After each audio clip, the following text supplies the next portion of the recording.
नमस्कार साथियों। अपने अभिवृद्धि और विकास में विकास के आयाम की बात हो रही थी और उन विकास के आयाम में आज अपन जिसकी बात कर रहे हैं वो पढ़ेंगे अपन भाषा विकास। भाषा विकास। भाषा जो होती है वो भाषा क्या होती है इसको अपन समझते हैं। भाषा को सामान्यतः अंग्रेजी में लैंग्वेज के नाम से जाना जाता है। लैंग्वेज। अब लैंग्वेज क्या होती है कि ये जो व्यक्ति होता है ये व्यक्ति इस शरीर की धमनियों के माध्यम से, शरीर की जितनी भी धमनियां हैं इन धमनियों के माध्यम से इसके जो भाव होते हैं, यहाँ पर जो जागृत होते हैं भाव यानी होते हैं इमोशन, भावनाएं। ये जो भाव होते हैं इन भाव को इन शरीर की धमनियों के माध्यम से जब बाहर मुंह के द्वारा प्रकट करता है तो उसे किसके नाम से जाना जाता है? उसे भाषा का नाम से जाना जाता है। भाषा भास धातु से बनी है जिसका अर्थ होता है बोलना या फिर समझाना। तो देखो भाषा का सीधा सीधा शाब्दिक अर्थ हो गया कि भावों को धमनियों के माध्यम से प्रकट करना ही क्या कहलाती है? भाषा। अब यहाँ पर मैं एक शब्द काम में ले रहा हूँ, धमनियाँ। धमनियाँ क्या होती है? इसमें शरीर के अंगों को शामिल किया जाता है जो अपने को बोलने में सहायता करता है। बोलने में सहायता करता है कौन? मुंह, जहाँ से क्या निकलते हैं? बाहर शब्द निकलते हैं। लेकिन मुंह से पहले बहुत सारे इसकी सहायता करते हैं, उसमें आते हैं दांत, उसी में आ जाती है जीभ, उसी में आ जाता है कंठ, कंठ के बाद में फेफड़े जहाँ से हवा भर के बाहर निकलती है, और फेफड़े के बाद में आ जाते हैं डायफ्राम। यानी ये जो पेट होता है ये पेट का ये हिस्सा अंदर जाएगा, सीना बाहर आएगा, फिर हवा कहाँ आएगी? बाहर की तरफ आएगी, और हवा के साथ ही अंदर से क्या आएंगे? स्वर और व्यंजन। स्वर जो होते हैं वो स्वर यहाँ कंठ से आते हैं और व्यंजन इधर बाहर फेफड़ों और इनसे बनकर आते हैं। तो इन सब के द्वारा जो आप बोलते हो तो उससे क्या निकलता है? आपका शब्द निकलते हैं, और ये जो शब्द हैं इन्हीं शब्दों के माध्यम से किसका निर्माण होता है? भाषा का निर्माण होता है। तो सीधी सीधी सी बात हुई कि भाषा भावों को अभिव्यक्त करने की एक कला होती है, और व्यक्ति जो अपने अंदर भाव होते हैं, अपने विचार होते हैं, अपनी जो बात होती है उसको पहुंचाने का, बाहर प्रकट करने का जो तरीका होता है उसी को क्या कहा जाता है? उसी को भाषा के नाम से जाना जाता है।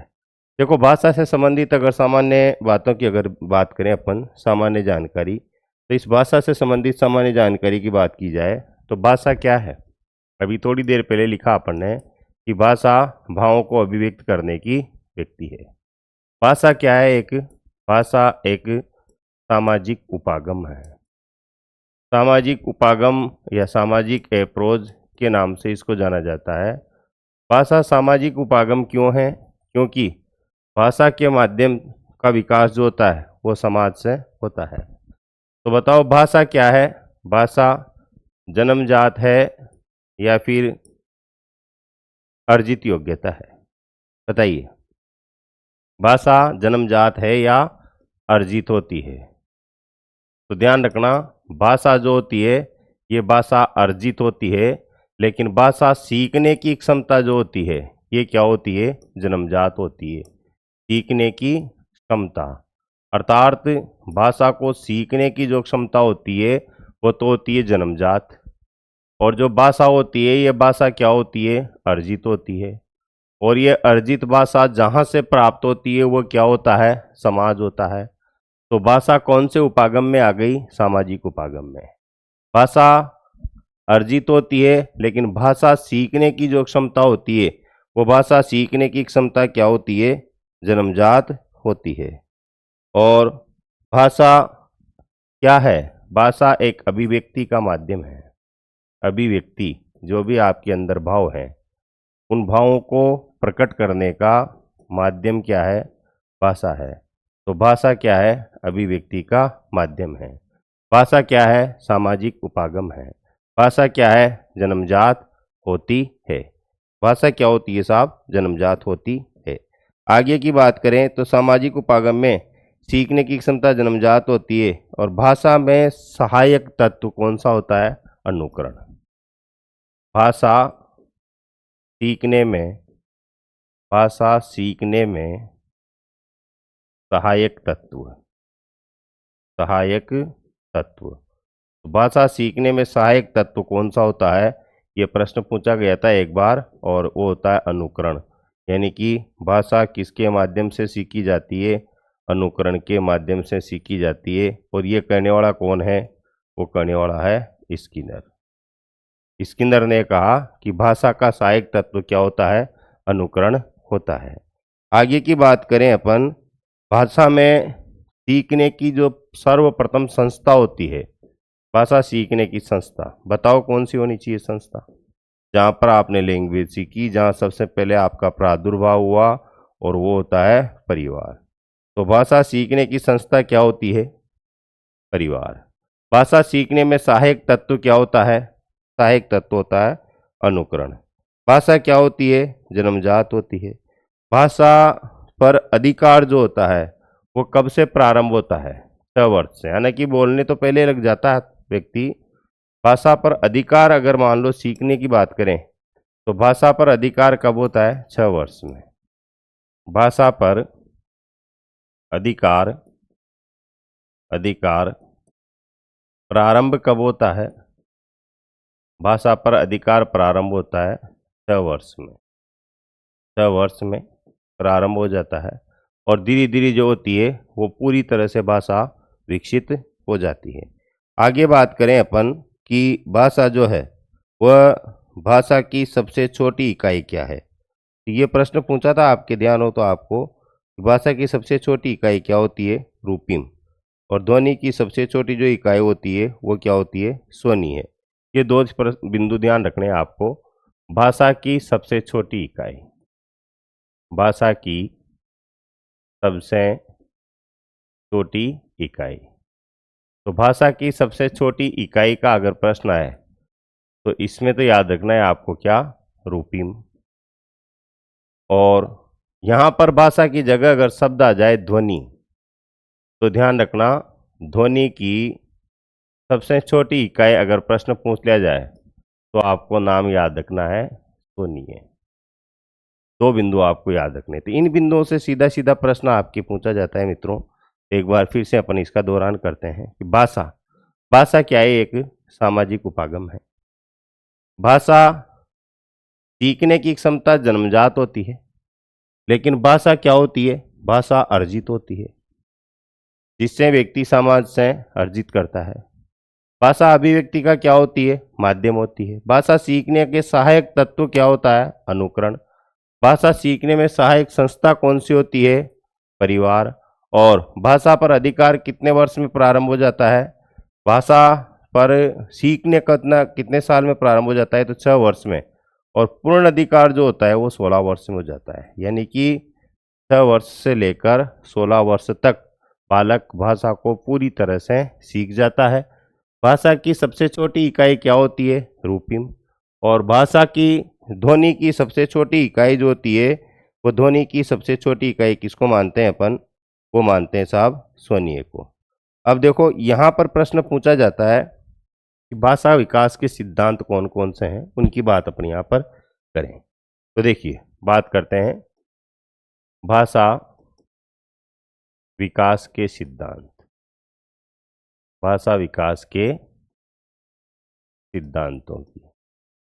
और भाषा विकास के जो सिद्धांत हैं, इनको इस प्रकार से अपन 2 भागों में बांट सकते हैं। पहला सिद्धांत है यहाँ पर अपने, सिद्धांत आ जाता है स्वर यंत्र की परिपक्वता। स्वर यंत्र की परिपक्वता, परिपक्वता।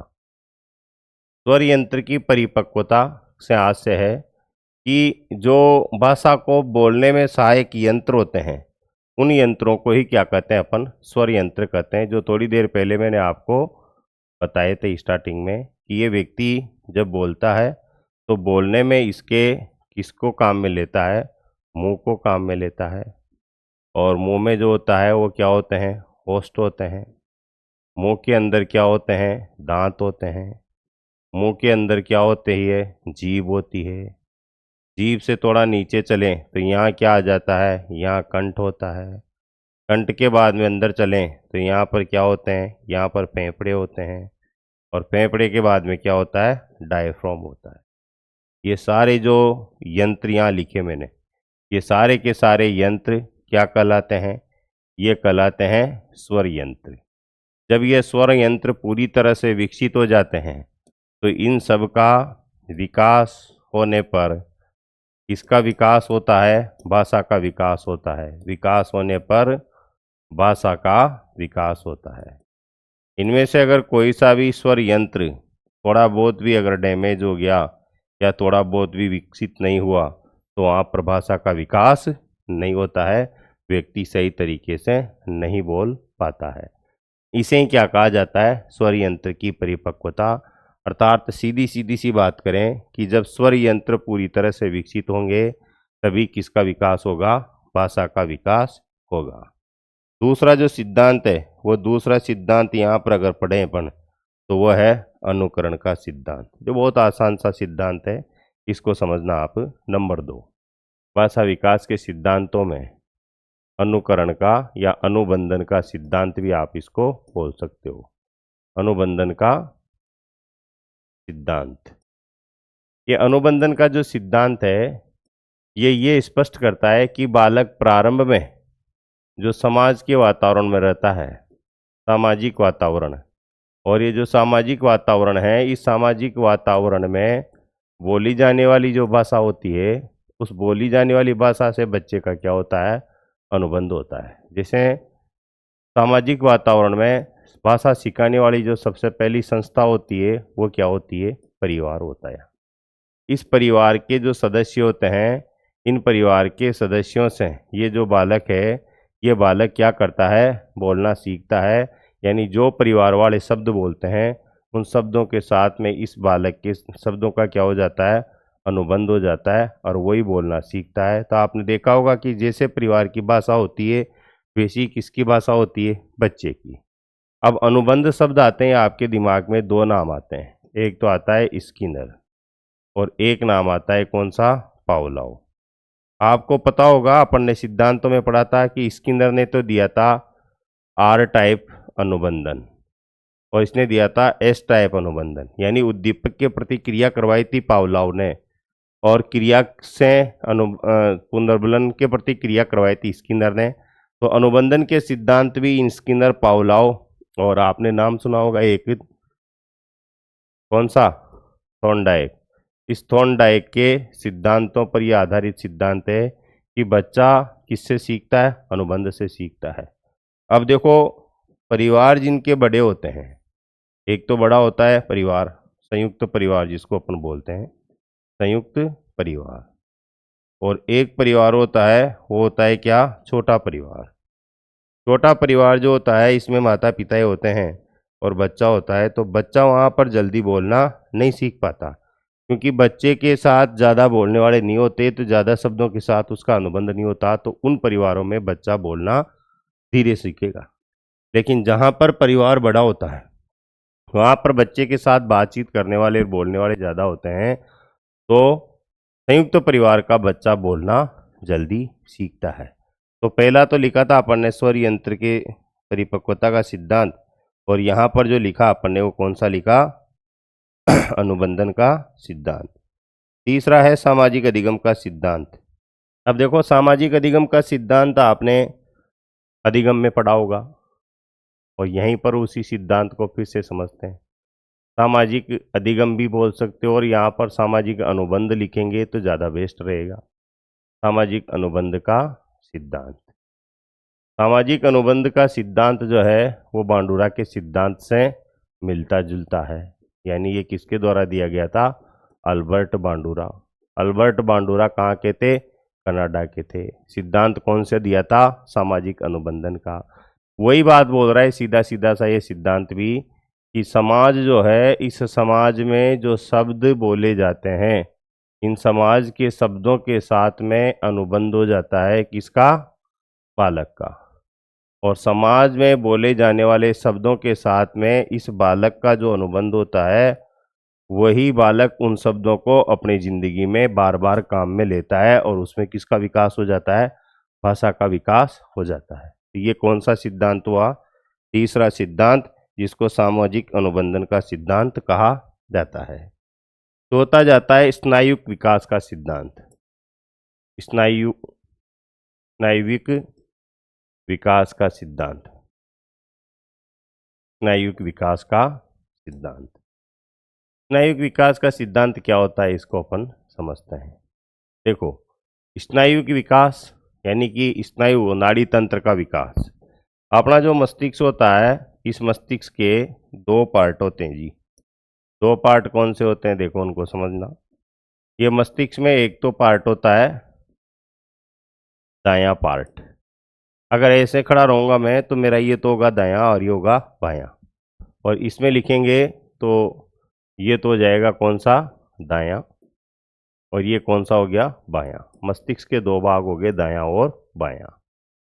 तो इस बाएं भाग का संबंध जो होता है, इस बाएं भाग का संबंध किससे होता है, भाषा से होता है। आगे जाकर एक विद्वान आएगा चोमस्की, जो इसमें बताएगा LAD, लैंग्वेज एक्विजिशन डिवाइस, यानी कि भाषा अर्जन तंत्र। अर्जन का यानी प्राप्त करना। भाषा अर्जन तंत्र जो होता है, ये कौन से भाग से संबंधित होता है, बाएं भाग से संबंधित होता है। अगर मान लीजिए किसी न किसी कारण से बालक का बायां भाग डैमेज हो जाता है या कोई क्षतिग्रस्त हो जाता है, तो उसमें भाषा का विकास पूरी तरह से नहीं होता। अतः भाषा विकास में जो सहायक भाग होगा वो कौन सा होगा, बायां भाग होगा। ये सिद्धांत हो जाता है कौन सा,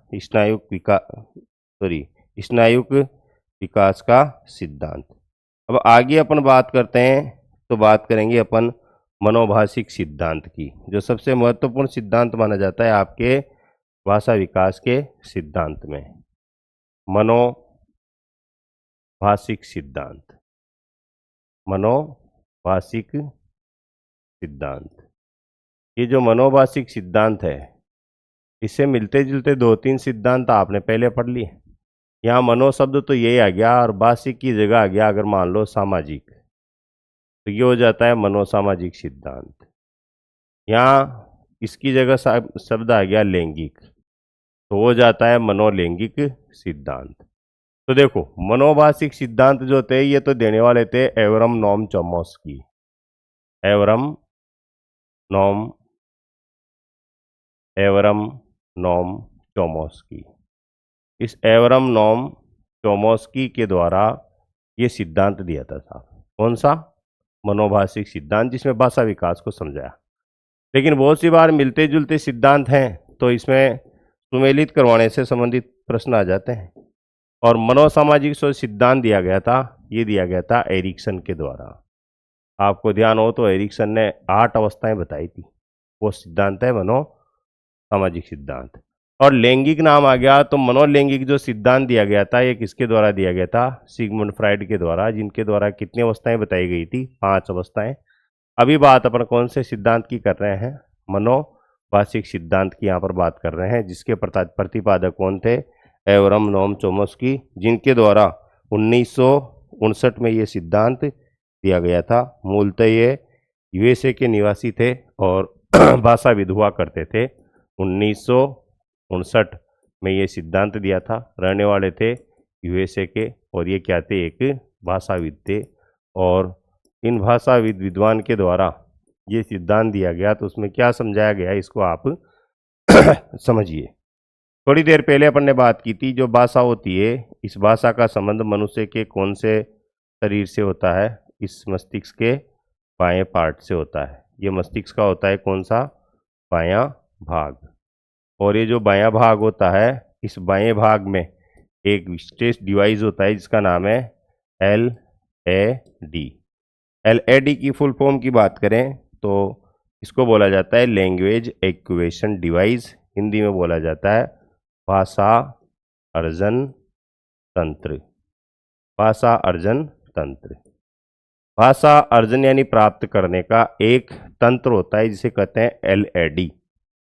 और ये जो LAD है, ये LAD 5 वर्ष तक अति सक्रिय होता है। 5 वर्ष तक अति सक्रिय।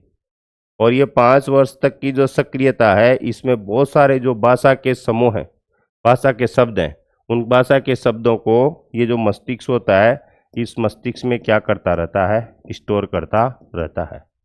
और इस एलईडी के द्वारा 5 वर्ष तक इसकी जो सक्रियता होती है, इसकी सक्रियता में जो शब्द इकट्ठे किए जाते हैं, उन शब्दों का जो भंडार होता है, उस शब्दों के भंडार को नाम दिया जाता है ओसिटोमीटर के नाम से इसको जाना जाता है।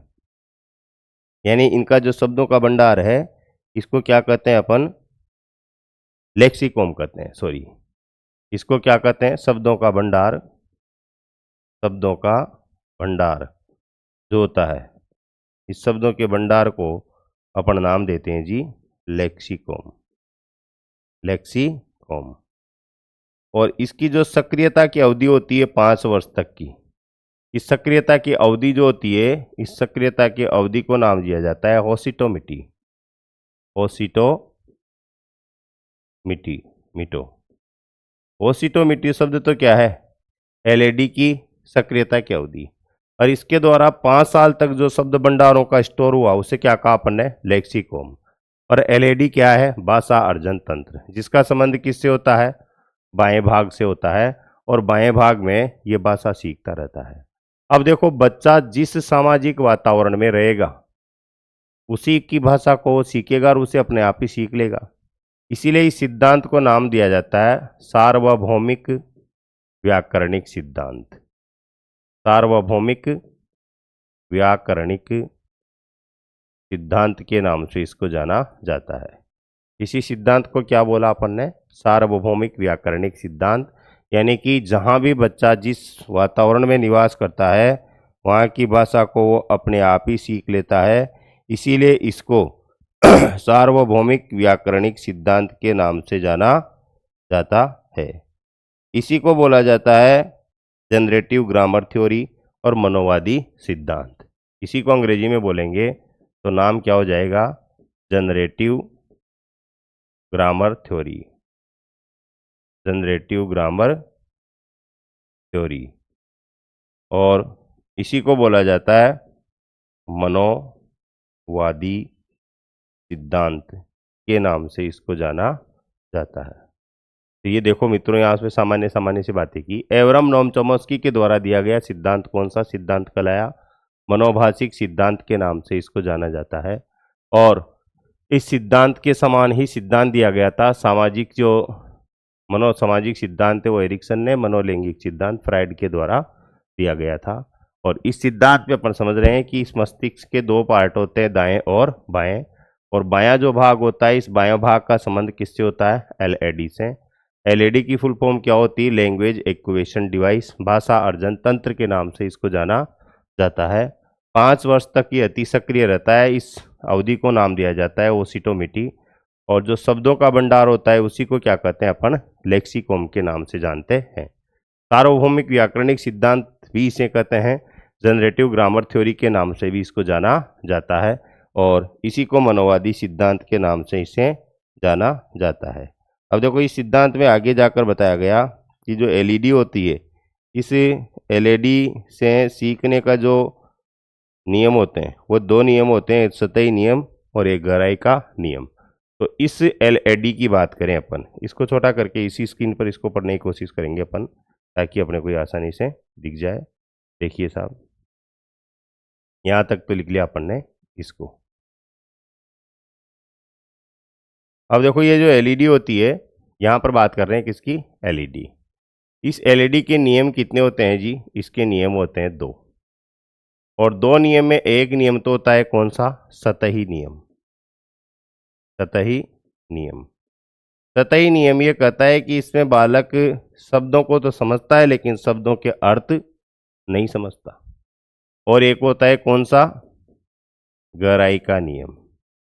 और जो गहराई का नियम होता है, इस गहराई के नियम में बालक शब्दों को समझने के साथ साथ शब्दों के अर्थ भी समझने लग जाता है। वो कौन सा नियम होता है, वो गहराई का नियम होता है। इसके जो चरण होते हैं वो 3 होते हैं, जिज्ञासा, अनुकरण और अभ्यास। तो देखो, एलईडी के नियम तो 2 पढ़े आपने, कौन सा सतही नियम, और दूसरा कौन सा, गहराई का नियम। एलईडी के जो चरण होते हैं ये चरण कितने होते हैं? 3 होते हैं। सबसे पहला चरण होता है जिज्ञासा, अर्थात बालक जो होता है, जहाँ तक उसमें भाषा सीखने की जिज्ञासा नहीं होगी वो उसको पूरी तरह से नहीं सीख पाएगा। जिज्ञासा के बाद में दूसरा होता है इसमें अनुकरण, अनुकरण के द्वारा सीखता है। और फिर उसके बाद तीसरी किसकी जरूरत पड़ती है? आपको अभ्यास की आवश्यकता पड़ती है। तो 3 चरण हो गए, जिज्ञासा, अनुकरण और अभ्यास। और 2 नियम हो गए, सतही नियम और गहराई का नियम। तो ये पढ़ रहे थे अपन कौन सा? मनोभाषिक सिद्धांत की अपन ने यहाँ पर बात की। आप जो देख रहे हो कौन सा सिद्धांत है? मनोभाषिक सिद्धांत आपने यहाँ पर देखा। इसी मनोभाषिक सिद्धांत को अपन किस नाम से जानते हैं? अन्य जो नाम है वो भी अपन ने यहाँ पर इसके देखे। तो देखिए इस एक ही स्क्रीन पर ये सारी चीज़ें आपको दिखाई दे रही होगी। सिद्धांत की बात कर रहे थे अपन। एवरम चोमस्की का मनोभाषिक सिद्धांत कब दिया था? 1959 में। कहाँ के रहने वाले थे? यूएसए के रहने वाले थे क्या ये? भाषाविद थे। इसी सिद्धांत को क्या बोलते हैं अपन? सार्वभौमिक व्याकरणिक सिद्धांत। इसी को क्या बोलते हैं? Generative grammar theory. इसी को क्या बोला जाता है? मनोवादी सिद्धांत के नाम से भी इसको जाना जाता है। तो मित्रों ये तो हो गए भाषा के सिद्धांत। अभी तक अपन भाषा विकास की बात कर रहे थे स्टार्टिंग से। तो देखो यहाँ से अपन ने स्टार्ट किया था भाषा विकास। भाषा भावों को व्यक्त करने की, अभिव्यक्ति करने की एक माध्यम होती है। फिर पढ़ा भाषा की सबसे छोटी इकाई क्या होती है? रूपीम, यानी सामान्य बातें पढ़ी भाषा से संबंधित। फिर यहाँ से भाषा विकास के किसकी बात कर रहे हैं अपन? सिद्धांतों की बात कर रहे हैं। और इसके बाद में बात किए अपन भाषा के विकास किस प्रकार से होता है, कौन सी अवस्था में। तो एक साधारण सी बात है कि जो बाल्यावस्था होती है, शेषावस्था होती है, उस शेषावस्था में तो भाषा का पूरी तरह से विकास नहीं होता है, भाषा विकसित होने ही लगती है। और शेषावस्था में भाषा विकास की जो सारणी दी गई है उसकी बात करें अपन, तो जब बच्चा जन्म लेता है तो जन्म के समय जो भाषा होती है वह समय बच्चा, बताइए क्या करता है? रोता है, कसता है? जन्म के समय सभी का आंसर आ रहा होगा कि जन्म के समय बच्चा रोता है। ध्यान रखना, जन्म के समय बच्चा न तो रोता है न हंसता है, एक विशेष प्रकार की क्या निकालता है? आवाज़ निकालता है, जिसको बोलते हैं अपन क्रंदन करना। जैसे भंवरा गुंजायमान करता है ना, इसी प्रकार से बच्चा भी क्या करता है? यहाँ पर गुंजायमान करता है। तो जन्म के समय बच्चा क्या करता है? क्रंदन करता है। 12 सप्ताह में बच्चा बबलाने लगता है, क्विंग करने लगता है। बात करें अपन 12 सप्ताह। 12 सप्ताह का बच्चा 12 सप्ताह तक क्या करता है? वो क्विंग। क्विंग का मतलब होता है बबलाना, अर्थात तो बोलता तो है लेकिन क्या बोलता है ये किसी के समझ में नहीं आता है। कितने सप्ताह तक? 12 सप्ताह तक। जन्म के समय क्या करता है? क्रंदन करता है। 12 सप्ताह में क्या करता है? क्विंग करता है। 16 सप्ताह में वाणी और ध्वनि में अंतर करना समझ जाता है। 16 सप्ताह 16 सप्ताह की बात करें तो वाणी एवं ध्वनि में अंतर कर लेता है। वाणी एवं ध्वनि में अंतर करना सीख जाता है, करना सीख जाता है। वाणी और ध्वनि क्या होती है? वाणी का मतलब जो व्यक्ति की आवाज़ निकलती है, और ध्वनि कोई वस्तुओं के गिरने की जो आवाज़ होती है उसे क्या कहते हैं? ध्वनि कहते हैं। 20 सप्ताह में स्वर और व्यंजन की ध्वनि में अंतर कर लेता है। सॉरी, बात करें किसकी? 20 सप्ताह की। और 20 सप्ताह में स्वर 20 सप्ताह में स्वर एवं व्यंजन की ध्वनि में क्या कर लेता है? अंतर कर लेता है। स्वर एवं व्यंजन की ध्वनि में अंतर कर लेता है। अंतर करना कौन सी इसमें सीख जाता है? 20 सप्ताह में वो आसानी से स्वर एवं व्यंजन की ध्वनि में क्या सीख जाता है? अंतर करना सीख जाता है। आगे बात करें अपन तो फिर आता है साहब 6 माह। 6 माह का बच्चा जो होता है वो एक अक्षर शब्द को बोलना सीख जाता है। 6 माह का बालक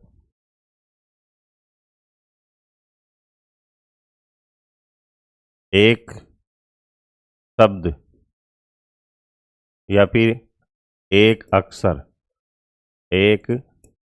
अक्षर बोलना सीख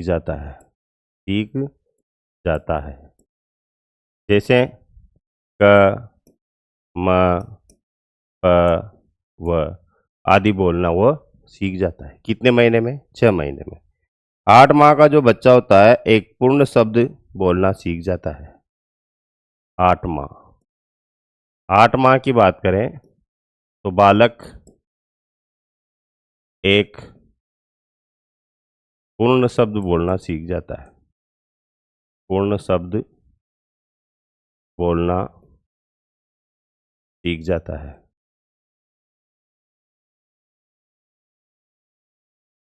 जैसे जैसे पापा,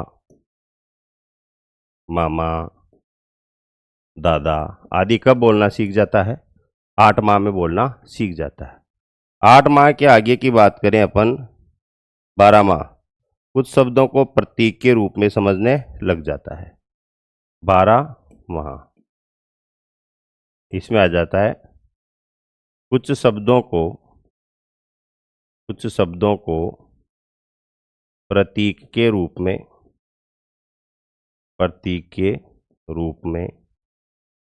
समझने लगता है।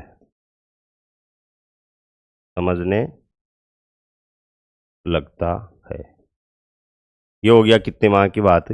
12 माह की बात अपन करते हैं। 18 माह में 50 शब्दों तक बोलना सीख जाता है तथा कुछ संयुक्त वाक्य भी बोलना सीख जाता है। 18 माह 50 शब्दों तक बोलना सीख जाता है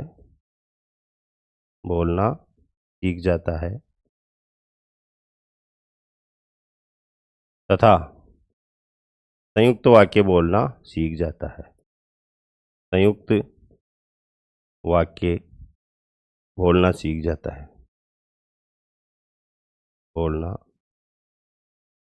जाता है।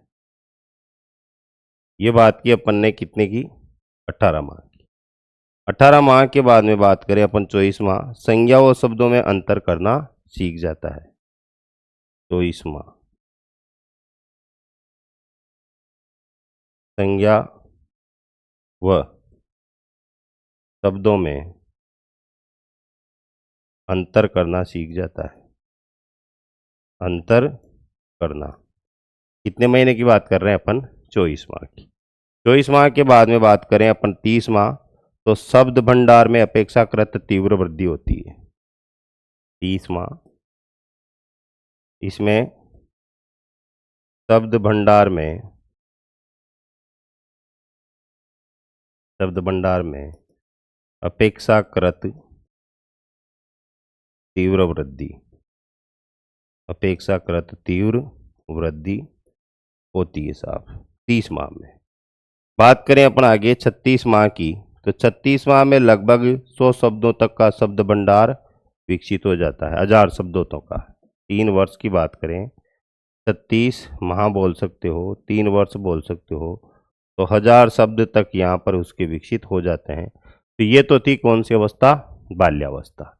बाल्यावस्था में देख रहे हो आप 12 सप्ताह का जो बालक होता है, सॉरी जन्म के समय क्रंदन करता है। 12 सप्ताह में कुइंग या बबलाना। 16 सप्ताह तक वाणी और ध्वनि में अंतर करना सीख जाता है। 20 सप्ताह में स्वर एवं व्यंजन की ध्वनि में अंतर करना सीख जाता है। 6 माह में एक शब्द एक अक्षर बोलना सीख जाता है। 8 माह में बालक एक पूर्ण शब्द बोलना सीख जाता है, जैसे पापा, मामा, दादा। 12 माह में कुछ शब्दों को प्रतीक के रूप में समझने लगता है। 18 माह में 50 शब्दों तक बोलना सीख जाता है तथा संयुक्त वाक्य बोलने लगता है। 24 माह में संज्ञा व शब्दों में अंतर करना सीख जाता है। 30 माह में शब्द भंडार में अपेक्षाकृत तीव्र वृद्धि होती है और 36 माह में 1000 शब्दों तक का भंडार विकसित हो जाता है। ये तो बात हुई अपने 23वां अवस्था की।